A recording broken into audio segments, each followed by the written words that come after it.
begin tonight with a very serious topic, drug addiction and methadone treatment. Now, if you're not familiar with methadone, it's a treatment used for addicts of opiate drugs like heroin, for example. Now, the Institute of Medicine says methadone is widely employed throughout the world and is the most effective known treatment for heroin addiction. It's also an effective HIV/AIDS prevention method because it reduces needle sharing, this according to the Journal of the American Medicine. But there are some red flags being waved about methadone, and many say that it's dangerous and people have died from it. In fact, these statistics bear that out. In 2004, by the way, it shows that every day 10 people died from methadone that year, and those numbers have been growing. Correspondent Kitty Pilgrim gets us started tonight with a report on the dangers of methadone. Methadone has long been a treatment for heroin addiction. Traditionally, patients in clinics receive the drug in place of heroin. Now, methadone is being called the largest growing drug problem in the country. It is being used much more by both addicts and also medical patients under a doctor's orders. Deaths are rising. About 5 years ago, doctors started routinely prescribing it for chronic pain, such as back pain. While addicts were able to tolerate the drug, many average patients couldn't handle it. What we see is some people don't tolerate it well at all, and even after just a few doses, they die. With increasing deaths, the FDA had to put a black box warning on methadone. Experts warn the drug is too unpredictable and is being overprescribed by doctors. The time at which it stays in one's body is part of the problem. It's unpredictable. So in my body, it may only stay for half a day. In someone else's body, it may be 3 days. So depending on the dose and the frequency of use, one could easily overdose on the drug.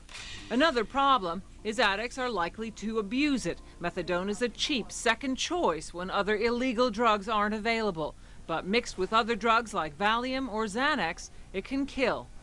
In Florida, emergency rooms have seen a flood of admissions with this kind of toxic mix. In 2005, methadone was second behind cocaine in drug-related deaths. It's scary stuff. One woman who can vouch for the dangers of methadone is Melissa Zupardi. She had lost her fiance, Renato Capazzo, about a year ago to methadone overdose. But Ron wasn't a heroin addict. You see, he was being treated with methadone in a clinic after he became addicted to painkillers following knee surgery. Melissa is joining me now from Stamford, Connecticut to share her story. Melissa, first, walk us through the background on this. The doctors in the clinic recommended methadone and then administered it to Ron. Is that what happened? That is what happened. Actually, he had checked into a detoxification facility because he tried stopping the Percocet himself and started feeling withdrawals. He went into the clinic. It was an inpatient detox, and they had given him very high doses of methadone, actually higher than what they start most heroin addicts out with, and mixed it with Valium and Klonopin. He died on his 4th day while inpatient at this facility. 4 days on methadone, and Ron was gone and it went in for chronic pain from knee surgery. Did the doctors give him any counseling at all about methadone, or say, look, Ron, we're going to give you this methadone. You should know that in some cases it has proven to be fatal. Was there any type of counseling at all to him?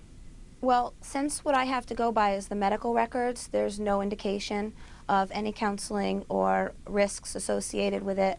Ron also had a history of high blood pressure, which the FDA did put out the warning, the cardiotoxicity of methadone. Yeah, and Melissa, again, and I know this is painful for you, being your fiance and everything, but 4 days, can you kind of give me a scenario of what those 4 days were like for Ron as he began his decline? Well, he started on the methadone on the first day. He checked into this detox. He had no illegal drugs in his system and no legal drugs. So he hadn't been taking the Percocet. They started him on the methadone, and he was in a lot of pain from his knee, but was also experiencing withdrawal symptoms.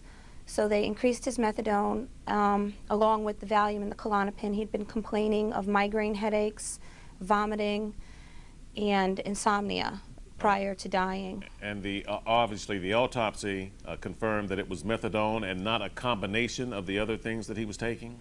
No, it was the #1 cause of death was methadone toxicity, acute methadone toxicity. Acute methadone toxicity. Yes.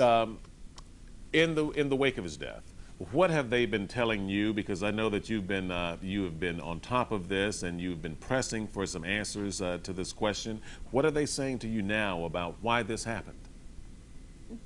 They don't really have any reasons as to why. One of the shocking things I did find out was that this facility is not licensed to dispense methadone for opiate addiction.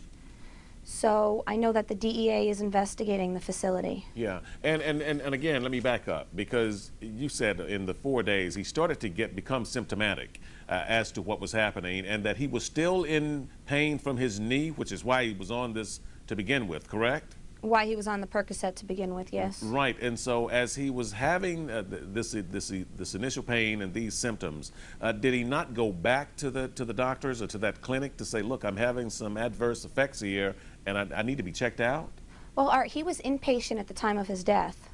Oh, he was? He died inside the facility. He also wasn't monitored. The last time they saw him awake was at 2 a.m. At that time he was complaining. The whole night he was complaining of problems, and they saw him awake at 2 a.m. and didn't check on him again until 1 p.m. So you allege then that either he was misdiagnosed, that it could have been the methadone that was causing his discomfort, or neglected. And again, these would be allegations, because I know that this is a very even a legal matter. It is a legal matter, and they are allegations. According to the medical records, he was supposed to be monitored every half an hour, which if he began to overdose at that point, hopefully they would have been able to reverse it. And Melissa, for you now, what can you say, what would you say for anyone who obviously may be on methadone, may have been thinking about methadone, or just your experience in the wake of all of this? Well, I would tell them to definitely do their homework, research it, don't trust what the doctors are saying, because a lot of them are uneducated about methadone. I've heard of it given out and people dying for reasons from migraine headaches to depression. And the doctors just don't seem to know enough about the dangers associated with it and are not doing proper assessment for their patients prior to putting them on methadone.